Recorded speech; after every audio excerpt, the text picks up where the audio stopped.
Hello students, let's continue our next topic, Bernoulli's equation related to the chapter mechanics of fluids or fluid mechanics. तो देखो Bernoulli's equation किसको relate करती है?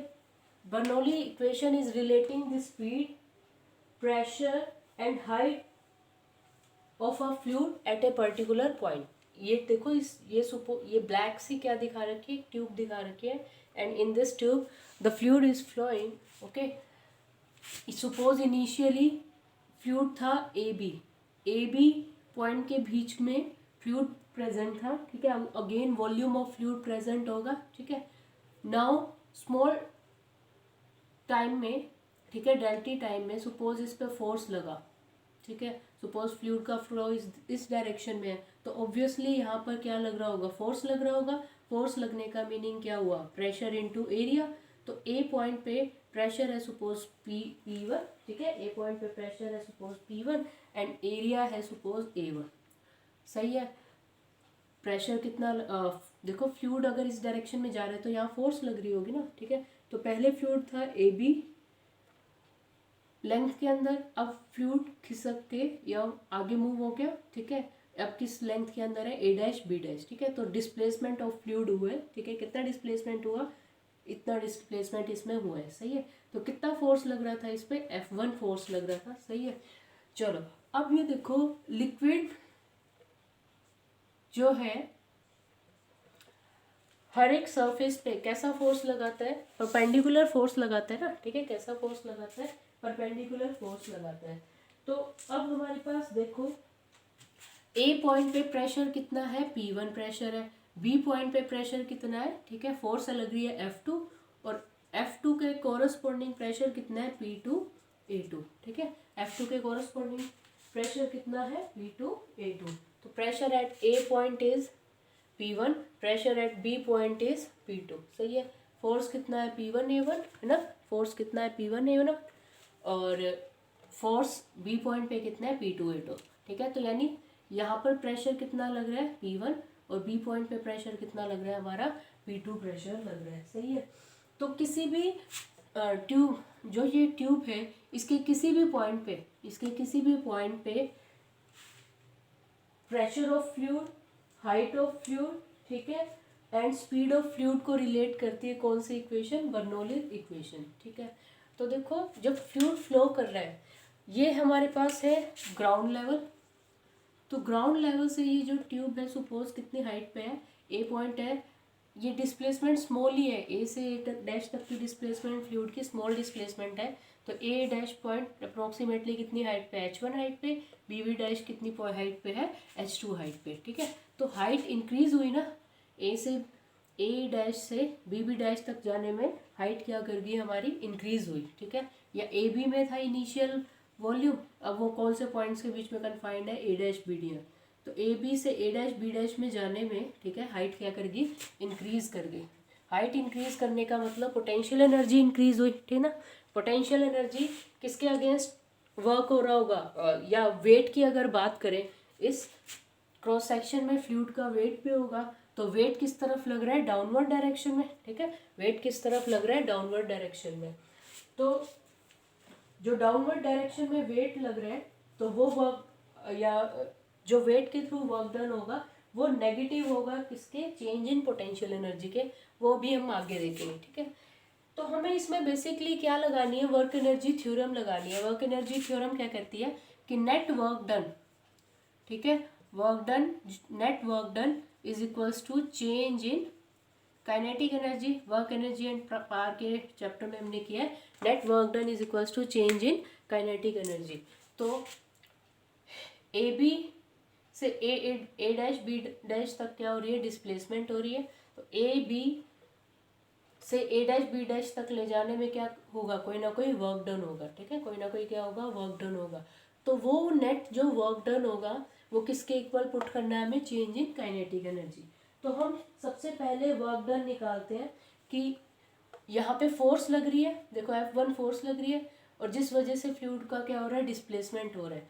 तो P1 pressure की वजह से कितना वर्क डन हो रहा है, नेट वर्क डन लेना है हमें. तो फर्स्ट वर्क, ये इक्वेशन नंबर 1 बना देते हैं। तो फर्स्ट वर्क डन हमने W1 ले लिया, ठीक है। फर्स्ट वर्क डन हमने कितना ले लिया, W1 ले लिया। तो W1 is equals to force कितनी लग रही है, F1, ठीक है, इनटू में क्या हुई है, डिस्प्लेसमेंट। तो डिस्प्लेसमेंट A डैश तक कितनी हुई है, V1 del t. Suppose A point पे वेलोसिटी कितनी है फ्लूइड की, V1, ठीक है। A पॉइंट पे कितनी वेलोसिटी है फ्लूइड की, V1, और टाइम कितना है, डेल टी। तो डिस्प्लेसमेंट कितना हुआ, V1 डेल टी। तो फोर्स इंटू डिस्प्लेसमेंट होता है ना वर्क डन, तो F1 इंटू डिस्प्लेसमेंट कितना आ गया, V1 del t. Now this F1 is equals to P1A1, P1A1 V1 del t, P1A1 V1 del t, सही है। उसके बाद देखो, तो ये वर्क डन आ गया due to this force F1, ठीक है।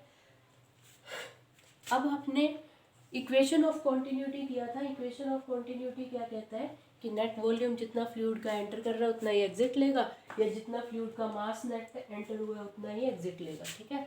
तो कितना वॉल्यूम फ्लूइड का एंटर कर रहा है, डिस्प्लेसमेंट कितनी है, V1 डेल्टा टी, एरिया कितना है, A1, ठीक है।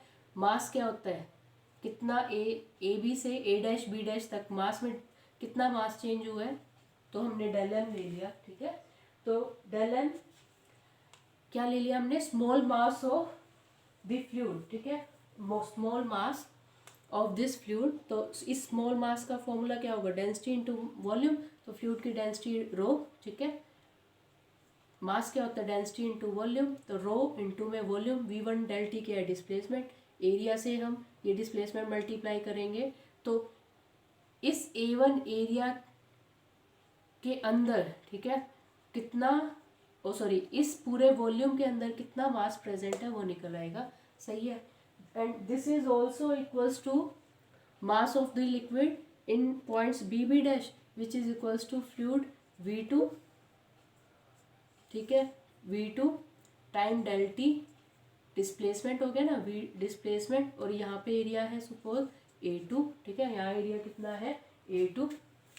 उसके बाद डेंसिटी कितनी है, रो, ठीक है, डिस्प्लेसमेंट एरिया इनटू रो। चलो यहाँ पे देखो हमारे पास किसकी वैल्यू प्रेजेंट है, यहाँ देखो A1 V1 del T, A1 V1 del T. तो A1 V1 डेल टी को हम डेल एम बाय रो लिख सकते हैं।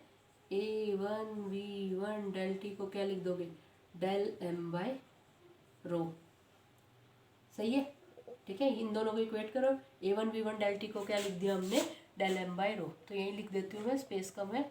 A1 V1 डेल टी को हमने क्या पुट कर दिया, डेल एम बाय रो। तो ये वर्क डन आ गया due to the force F1, ठीक है। चलो make this equation number second. Now work done due to this force, force इधर लग रही है, डिस्प्लेसमेंट इधर हो रहा है, ठीक है। तो नेट वर्क डन कितना आएगा, फोर्स कितनी लग रही है, F2, और F2 फोर्स किसके इक्वल आ गई, P2A2। फोर्स इधर, डिस्प्लेसमेंट इधर, तो वर्क डन क्या होगा, यहाँ पे नेगेटिव हो जाएगा ना, ठीक है।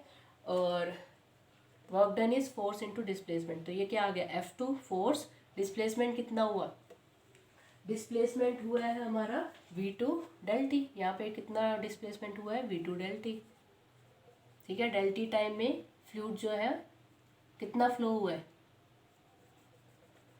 V2 डेल टी, ठीक है। चलो ये V2 डेल टी आ गया हमारे पास। अब ये देखो यहाँ से अगेन इन दोनों को इक्वेट कर दो, ठीक है। डेल एम और किसके इक्वल है, V2 डेल टी, A2 रो के इक्वल ना।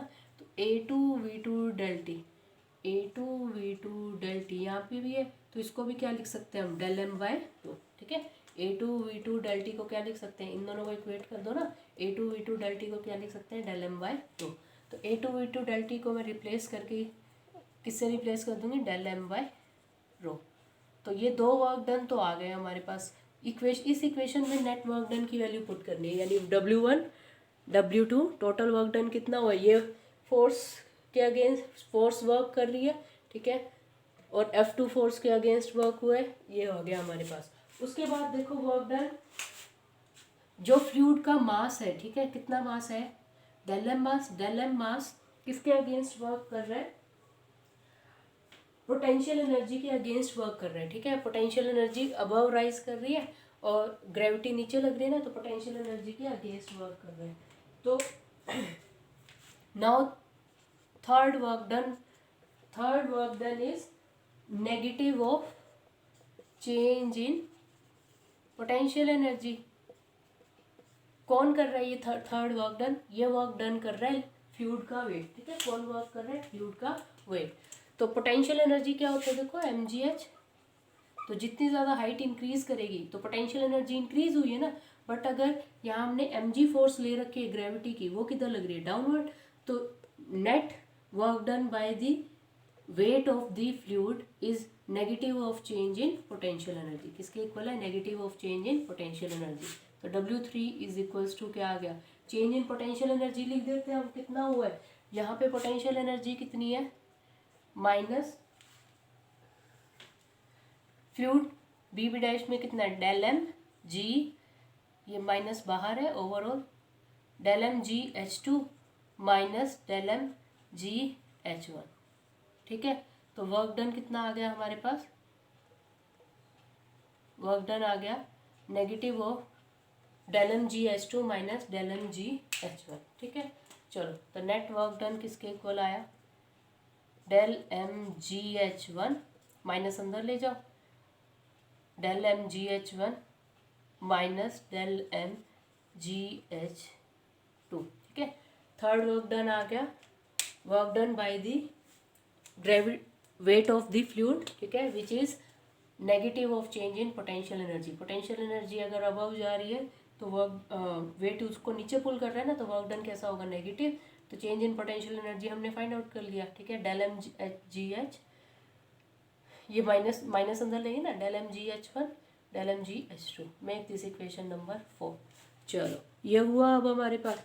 अब नेटवर्क डन तो आ गया है ना। अब W1 W2 W3 की वैल्यू यहाँ पुट करते हैं, net work done which is equals to change in potential energy, ठीक है।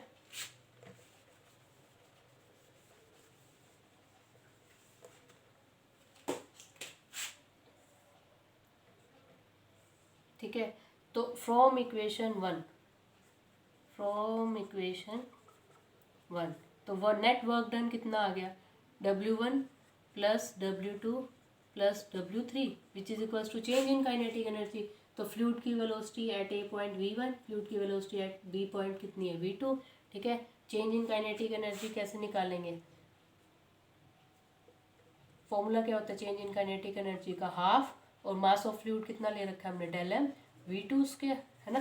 Half del m V2 square minus half del m V1 square. ये क्या आ जाएगा? चेंज इन काइनेटिक एनर्जी के इक्वल, है ना। यहाँ पे कितनी फाइनल काइनेटिक एनर्जी कितनी है? मास कितना फ्लूइड का मूव कर रहा है? डेल एम, और वेलोसिटी कितनी है? B पॉइंट पे V2, ठीक है। तो ये आ गया हमारे पास। अब W1 W2 W3 की वैल्यू पुट कर दो इस इक्वेशन में, ठीक है। W1 कितना है? देखो P1 डेल एम बाई रो, इस इक्वेशन में पुट कर रहे हैं। P1 डेल एम बाई रो किसकी वैल्यू है? W1 की।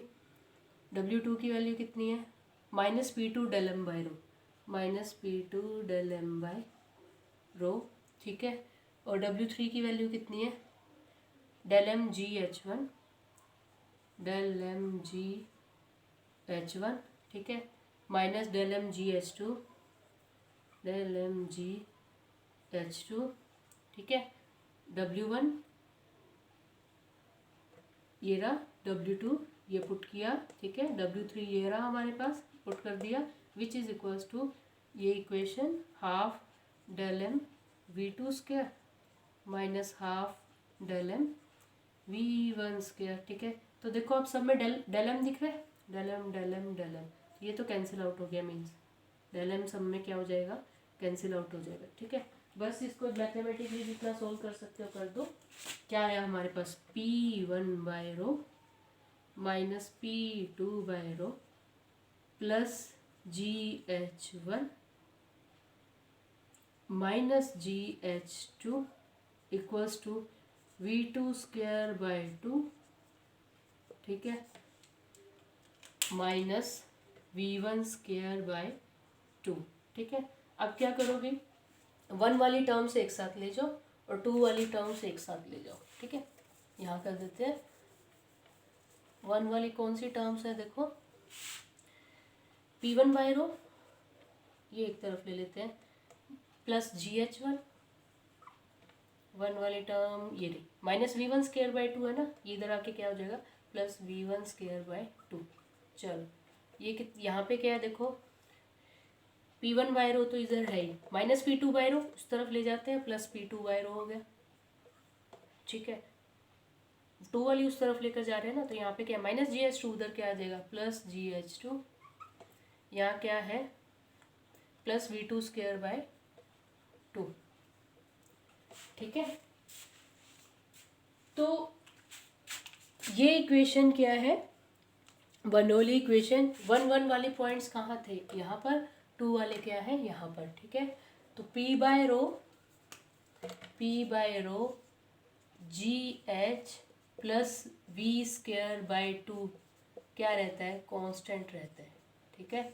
यानी जो फर्स्ट पॉइंट पे थी ये वैल्यूज, वही इन सब का सम किधर आ जाएगा, दूसरे वाले पे आ जाएगा, ठीक है। तो वर्क एनर्जी थ्योरम भी बोल सकते हैं इसको हम, ठीक है। बर्नौलीज इक्वेशन कैसे प्रूव हो रही है, वर्क एनर्जी थ्योरम से प्रूव हो रही है हमारे पास। Okay, thank you.